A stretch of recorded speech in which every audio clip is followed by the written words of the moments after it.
Our pie husband will teach you how to make what is probably the most iconic pie of all time. It is a homemade apple pie. This one is loaded with apples. Now the process is a little different and it'll surprise you, but you're gonna love the results. So let's get started. We'll start with the sauce for the filling. Place a medium saucepan over medium heat and melt in 8 tablespoons of unsalted butter.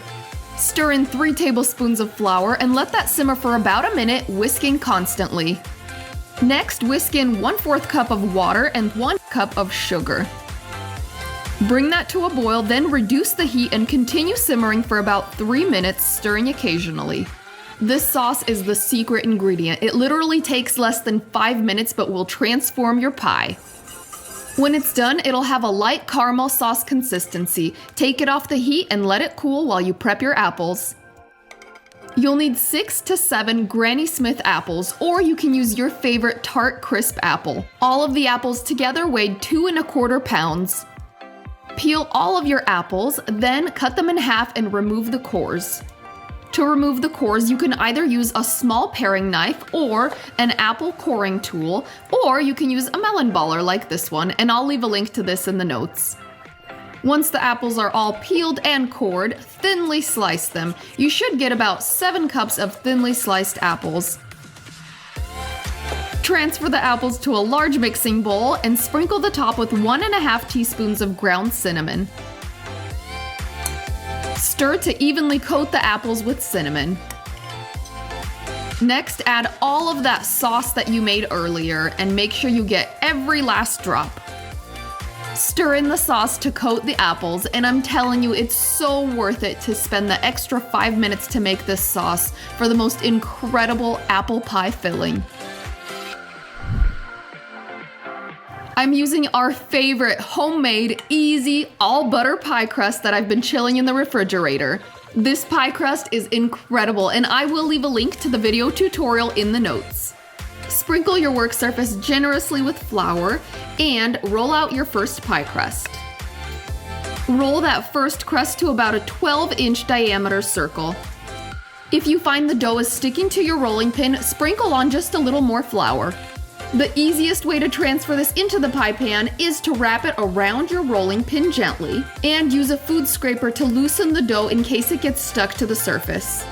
Now simply unwrap it into a clean pie plate.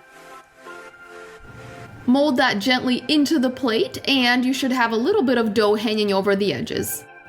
Add all of the apple mixture, mounding it slightly in the center. And be careful not to get the filling on the edges of the dough, which will make it difficult to seal. Set that aside, then roll the second crust on a floured surface, but this time just to about an 11-inch round circle.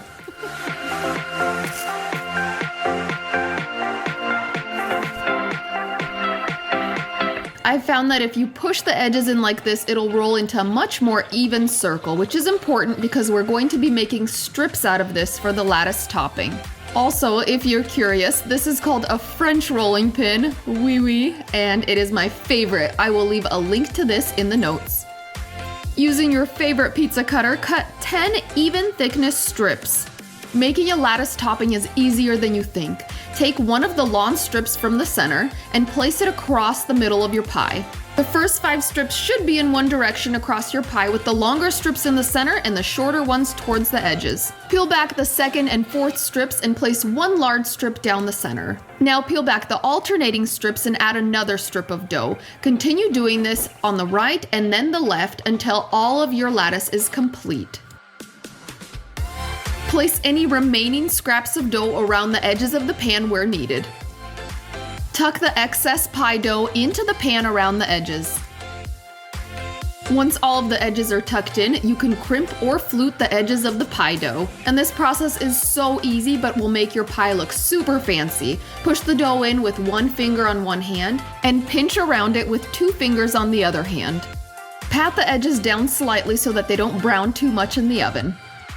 Next, beat together 1 egg and a tablespoon of sugar and brush that egg wash generously over all of the surface of the dough. This will add beautiful color to your pie while it's baking. Transfer that to the center of a preheated oven and bake at 425 degrees Fahrenheit for 15 minutes.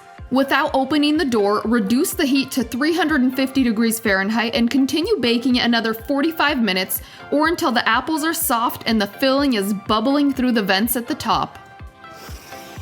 Oh, pie. Sweet apple pie. You will not believe how good my kitchen smells right now. And once this comes out of the oven, you want to give it at least an hour to rest. You want those apple juices to thicken up so that way when you cut into it, it doesn't slide all over the place.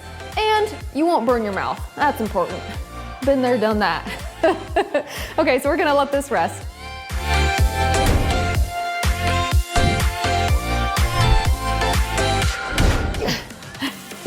All right, our pie has been resting. It's just barely warm.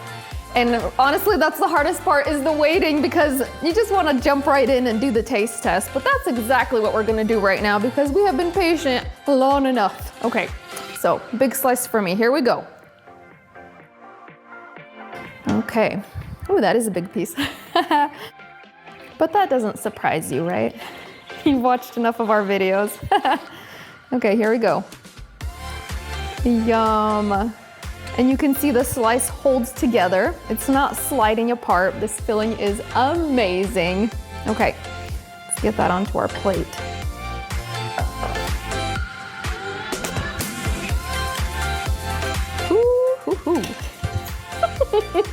I'm really excited. This is the pie that everyone needs to make this autumn. It is fantastic. Okay, but I'm gonna taste it first.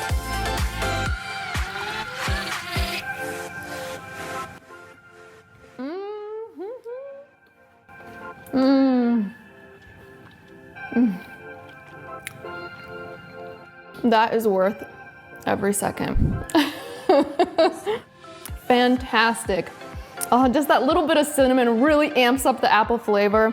And I love the sweet tart apples. They're perfectly sweetened. This is wonderful. And to be very honest, I love the crust just as much as I love the filling. I mean, it's flaky, buttery, really easy to make. And make sure that you watch our video on how to make this crust. Super simple, just a few ingredients, but wow, it is just like pastry perfection. All right, we have some very important taste testers, and these guys are the real deal.